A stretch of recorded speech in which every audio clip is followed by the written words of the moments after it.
So welcome into the GBT Football Show. I'm your host, Goma Victor Hines, and as always, it is a pleasure to have you here with me. And so today, we'll be taking a look at what went down in the Premier League in match week 7 this past week. And of course, there's still 2 games left to play, but well, there's been plenty of action already on Friday, Saturday, and Sunday. And today we'll be talking particularly about the headline game, which was Manchester United versus Arsenal, which ended in a 1-0 victory for the Gunners. But first and foremost, let's see what else went on in the Premier League this past weekend.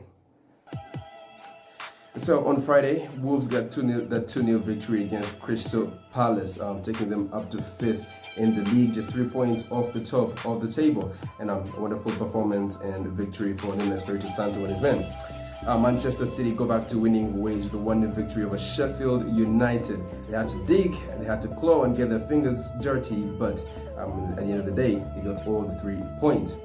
Chelsea kept a clean sheet and put 3 past Burnley, building on from that 4-0 thrashing of Krasnodar over the week, the UEFA Champions League. And exactly what Chelsea fans have been screaming for: consistency, clean sheets and goals, and they got all that on Saturday. Now Liverpool got a 2-1 victory against West Ham United, and that propelled them to the top of the league as we currently speak. Then on Sunday, Aston Villa fell to a 4-3 defeat at the hands of Southampton, while Newcastle United inflicted Everton a second successive defeat with a 2-1 victory over the Toffees and Carlo Ancelotti's men, while Tottenham Hotspur with a 2-1 victory over Brighton and Hove Albion, with Gareth Bale on the score sheet for the first time for Tottenham Hotspur since 2013.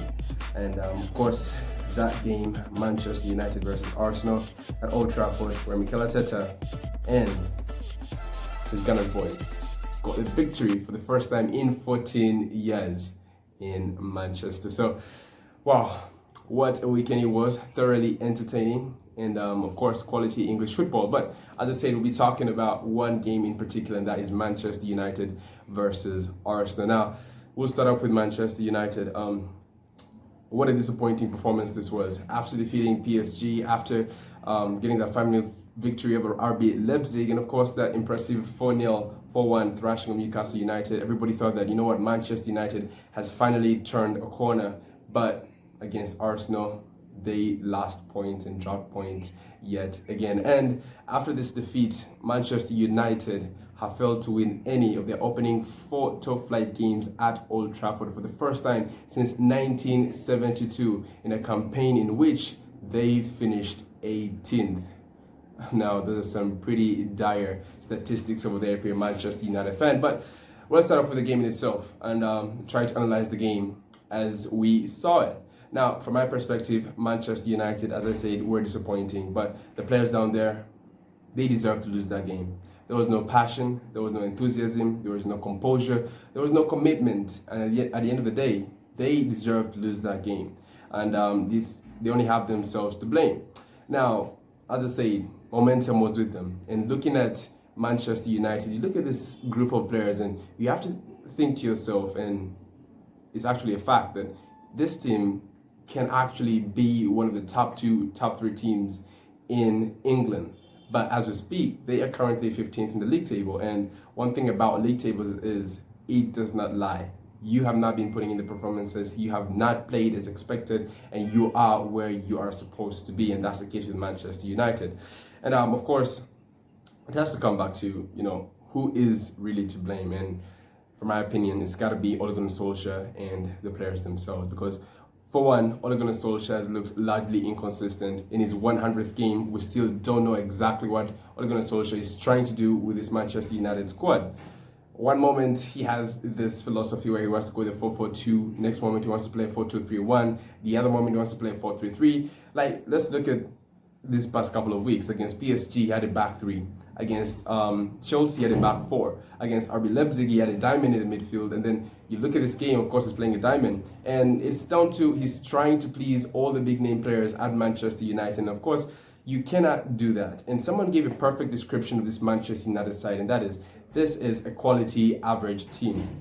Top talent can take you so far, but you need to have a system that is definitely going to get the best out of these players. And currently, Ole Gunnar Solskjaer just cannot get the best out of these players. And I believe he has a set of players over there, and he has a system, but he just does not have the right personnel for it.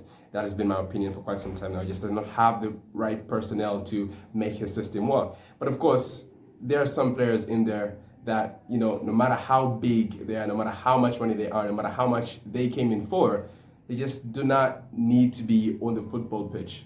And he's tried to rotate this team week in, week out, try to give everybody playing time, and that has cost them. You look at a team like Manchester City that knows how to do this, where Pep Guardiola has had like different lineups almost each and every week. But that's because he has the personnel. He brings in the right players, knowing that, if he doesn't play, this player is going to come in and is still going to give me exactly what I need him to do. But then you have Manchester United that just does not have that. And if they were to copy a lift from someone, they would copy it from Liverpool and Jurgen Klopp, because Liverpool and Jurgen Klopp knows his first 11. He knows which team he wants to send out there to get the job done. He knows that he can't keep rotating, because then have all the players that he would love to bring in if he was to take out a first team player and get exactly what he wants. So he has his first 11 that he's going to send out there week in, week out. And Manchester United need to get that first 11. Ole Gunnar Solskjaer needs to know his first 11 instead of trying to please each and everyone. Otherwise, as a manager, you have to send your players out there, and they're the ones who get to keep you the job or make you lose the job. And as we speak, those impressive performances against PSG whatsoever, that's fine, that's all good. But this is the league. All right, this is where you're going to be playing week in, week out, and this is where we are going to determine your performance from. It makes no sense that maybe you go on to reach the UEFA Champions League semi-finals or what have you, but then are in the bottom half of the table. Now, that is, a wild speculation because it's just 6 games in. But, 6 games in, you have 7 points, only 7 points, and of which you haven't won any game at Old Trafford. Over the past couple of, over recent years, this was a place where teams were afraid to come in and actually play Manchester United. But Manchester United can't even win at home, and that is largely disappointing, underwhelming if you're a Manchester United fan. This is something that, is definitely not pleasing to the eye. And as I say, I know I went off track a little bit, but going back to the game, as I say, there was nothing in it. Manchester United had no plan. They never looked like scoring at all. Bruno Fernandes, who has been the guy in that game, disappeared. And of course, when you have 2 elite midfielders in the likes of Paul Pogba and Bruno Fernandes, you want to make sure that you get the ball to either one of them, because they can create something out of nothing. Now, Bruno Fernandes yesterday was largely quiet. So Paul Pogba had most of the balls, and he was returning to starting 11 after being out in the dark, in the cold, coming off the bench over the recent weeks, and we expected him to come in and show up. But he had majority of the ball, more than Bruno Fernandes did, but could not create anything out of it, could not create any clear-cut chances. And he also went on and caused a stupid penalty that, in my opinion, you have been playing football for quite some time now, and you should know when to make a tackle in the penalty area or when you shouldn't, or at least perfectly time a tackle. But went into the stupid challenge, led to the penalty where Aubameyang scored, and it was just a poor performance from Paul Pogba and the whole team in general. I think when Fred came off as well, Fred did not need to come off, but he was on a yellow card, so Ole Gunnar Solskjaer was quite skeptical that he could end up with only 10 men, so he had to hoof him off, and then he brought in Matic. And you can't have both Matic and Scott McTominay on the same field together. Now that left all the onus on Paul Pogba, who just wasn't having a very good game, to create something of which did not come at all. Manchester United have 6 midfielders within their squad, and all 6 midfielders played yesterday. What does that tell you?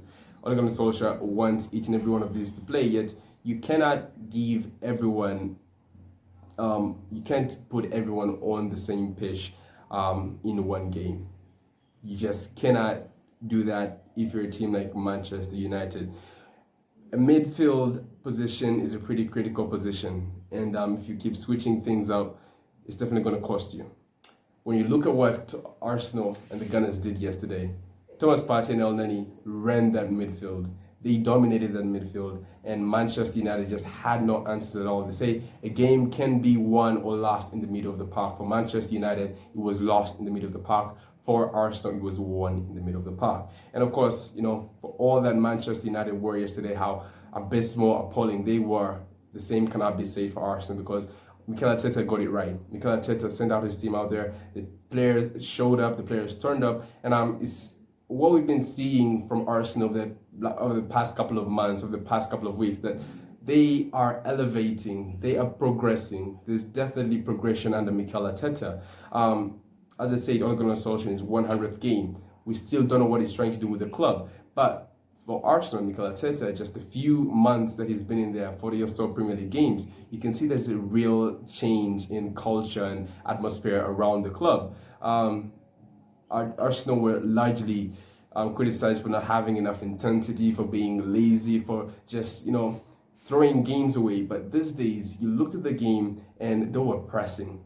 They were pressing Manchester United that they had nowhere. They closed up the challenge. Look at someone like Gabriel Magalhaes. Arsenal have long been identified as a team that has had their defensive flaws, but so far this season they have the best defensive record. And yesterday he kept that Manchester United forward line quiet.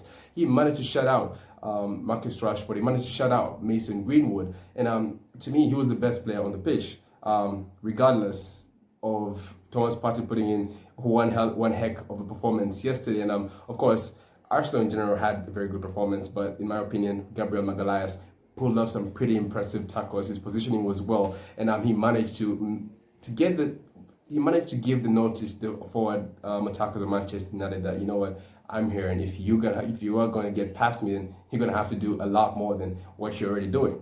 Thomas Partey, of course, new signing, was perfect and was cutting off play from Manchester United. He was spreading the ball to the left, to the right. He was winning balls, recoveries. He had the most ball recoveries. He had the most tackles in the game. So Thomas Partey yesterday was amazing. So was El Neni, who was more progressive, more direct with his passing. And at the end of the day, Arsenal did get their just reward. Of course, it was just a penalty, but 3 points is all that matters. And now they can build on from this. But from Manchester United's perspective, disappointing. Where do they go from here? Ole Gunnar Solskjaer, for a manager, you have only so much time to change things around. Okay, he's always gotten results when he's needed it, but this time round, well, this is a game that I believe he definitely should have won but failed to win, and it's going to be hard to come back from this one. But they go up against Everton next. That is a pretty critical performance. If he fails to win that game, then, well, there are already questions being asked. There are going to be a lot more questions and a lot more answers that he is going to have to give. But for now, back to the drawing board for Manchester United. Where do they go from here? We only wait and see. They do have a Champions League fixture. Well, for Arsenal, can they build on from this?